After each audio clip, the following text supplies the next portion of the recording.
Welcome to SK cooking. இன்றைக்கி என்னோடய ஸ்டைலில் தாங்க சிக்கன் தொக்கு பண்ண போகிறேன். எப்படி பண்ணலான்றதை பார்க்கலாம் வாங்க. இந்த சிக்கன் தொக்கு வந்துட்டு நான் சொல்ல என் பையன் தாங்க பண்ண போகிறான். எப்படி பண்ணுறான்றதை பார்க்கலாம் வாங்க. இப்போ ஒரு சிக்கன் நான் 1 கிலோ சிக்கன் போல் எடுத்துருக்கேங்க. நல்லா வாஷ் பண்ணி தண்ணி இல்லாமல் எடுத்து வச்சுக்கோங்க. இப்போ 3லேருந்து 4 டேபிள் ஸ்பூன் புளிப்பில்லாத தயிர் ஆட் பண்ணிக்கோங்க. இப்போ என்கிட்ட வந்துட்டு காஷ்மீரி சில்லி பவுடர் இருந்ததுங்க. அது ஒரு ஸ்பூன் அளவு நான் போட்டிருக்கேன். இது காரம் அவ்வளோ இருக்காது, கலர் நல்லா கொடுக்குங்க. அப்புறம் பார்த்திங்கன்னா இதுக்கு தேவையான சால்ட்டு 1 டேபிள் ஸ்பூன் போட்டு நல்லா மிக்ஸ் பண்ணி வச்சுக்கோங்க. இது ஒரு பக்கம் நல்லா ஊறட்டோங்க. ஒரு 1/2 அன் ஹவருக்கு முன்னாடியே நான் ஊற வச்சுட்டேங்க.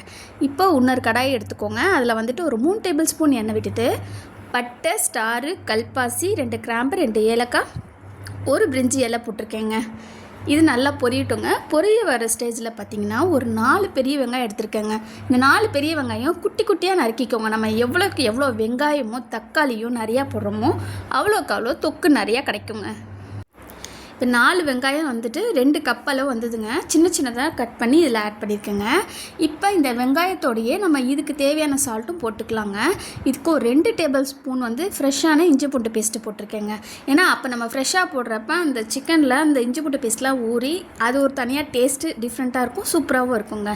இப்போ 4 வெங்காயத்துக்கு பார்த்திங்கன்னா ஒரு பெரிய தக்காளி ஒரு 9 பழப்பெல்லாம் நான் போட்டிருக்கேங்க. அது குட்டி குட்டியாக நறுக்கி இதில் ஆட் பண்ணிக்கோங்க. இப்போ நல்லா வதக்கிக்கோங்க. இப்போ நல்லா தக்காளிலாம் நல்லா வதங்கினதுக்கப்புறம் பார்த்திங்கன்னா ஒரு 1/4 டேபிள் ஸ்பூன் மஞ்சள் போட்டுக்கோங்க.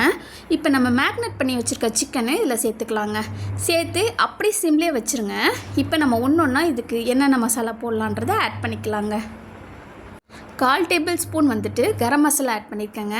கரம் மசாலா போட்டதுக்கப்புறம் ஒரு 2 கிண்டிக்கோங்க. கிண்டினதுக்கப்புறம் பார்த்திங்கன்னா நீங்கள் வீட்டில் அரைச்ச குழம்பு மிளகாத்தூள் போடுறதா போட்டுக்கோங்க, இல்லை சிக்கன் மசாலா இருந்தாலும் போட்டுக்கோங்க. நான் பார்த்திங்கன்னா வீட்டில் அரைச்சிக்க மிளகாத்தூள் தாங்க ஒரு 2 டேபிள் ஸ்பூன் அளவு ஃபுல்லாக போட்டிருக்கேங்க.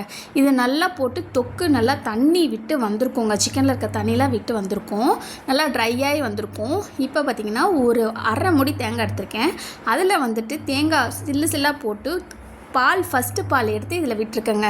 விட்டுட்டு சிம்லேயே வச்சுருங்க. கொஞ்சம் கொத்தமல்லியும் இந்த ஸ்டேஜில் ஆட் பண்ணிக்கோங்க. 1 டேபிள் ஸ்பூன் பெப்பரும் இதில் ஆட் பண்ணிக்கோங்க. சிம்லேயே வச்சுருங்க. ஒரு 20 நிமிஷம் கூட இருக்கட்டும்ங்க. சிம்லேயே வச்சுருங்க. எவ்வளோக்கு சிம்மில் வைக்கிறீங்களோ அவ்வளோக்கு அவ்வளோ நம்ம மசாலாலாம் சிக்கனில் ஊறி சூப்பராக வந்திருக்கும். இப்போ நல்லா ஊறி பாருங்கள், ட்ரை ஆகி வந்துருச்சு. இப்போ இந்த ஸ்டேஜில் எண்ணெய்லாம் நல்லா பிரிஞ்சு வந்திருக்கோங்க. இந்த ஸ்டேஜில் நம்ம கொத்தமல்லி தூவி இறக்கி ஒரு பவுலில் எடுத்து வச்சு சாப்பாடு போட்டு அதில் போட்டு சாப்பிட்டு பார்த்திங்கன்னா அல்டிமேட்டாக இருக்குங்க. இப்போ என் தம்பி தாங்க சாப்பிட போகிறான். சாப்பாட்டில் போட்டு எப்படி இருக்குன்றதை சொல்லுவான் பாருங்கள்.